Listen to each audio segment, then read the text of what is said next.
honest versus shallow. Now, there is a difference between shallow prayers and honest prayers. Shallow prayers are honest, but they aren't always effective, like my old junior high prayers. I'd liken a shallow prayer to a list of things we just want, as if we are a child making our Christmas wish list for Santa Claus. There's nothing wrong with asking for the things we want, but those aren't always the most effective prayers.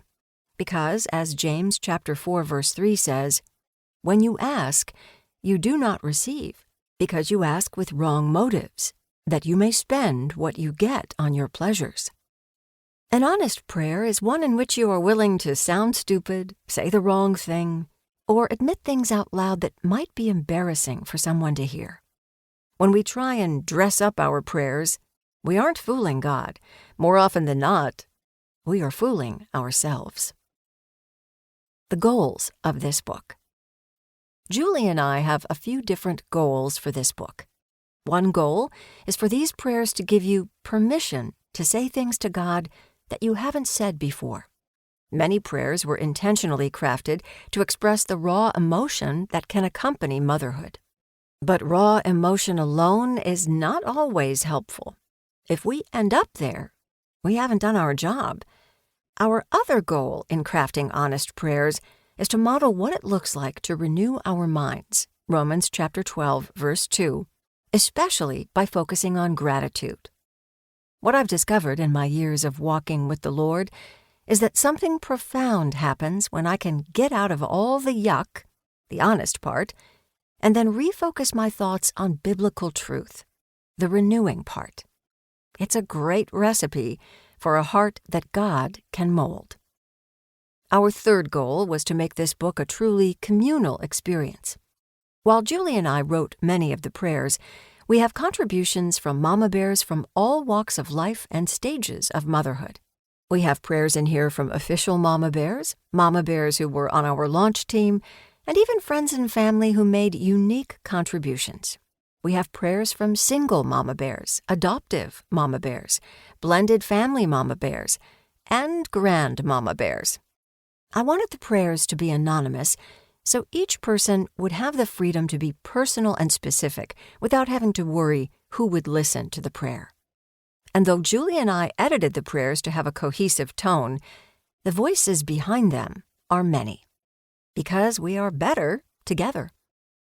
Finally, while I love that people are listening to this book and praying through these prayers, I have a more profound goal, that one day you will not need this book anymore. As you listen to these prayers, my hope is that you will learn how to craft honest prayers for yourself, learning how to speak authentically about where you are, and then intentionally about how you'd like to see God move, specifically and according to His will and character. It's okay if you're not some prayer guru. Everyone struggles with prayer. It's when we give ourselves permission to struggle, and even to fail, that we also find the strength to get back up and try again. An introduction to the sections. Section 1 is near and dear to my heart because it addresses the misconception that it is selfish to pray for ourselves. When women pray, it's often for other people. We pray for our husbands, for our children, for our friends and family. But what about praying for ourselves? Does this make you feel a little uncomfortable? If so, you're not alone, and your reasons are most likely very noble. But I would like to make the argument that praying for ourselves is one of the most important things we can do as Mama Bears. I suspect we believe that praying for ourselves is selfish because we don't know what we should be praying for. When we pray for others, our words often revolve around comfort, peace, success, and health. It feels right to pray this way for others. But asking for our own comfort and prosperity? Well, that just feels a bit gross. Truth is, these aren't necessarily bad things to ask God for. He is a good Father who delights in giving good gifts to His children. Matthew chapter 7, verse 11. But I wonder if praying for ourselves might become more natural if we looked a little further upstream, so to speak.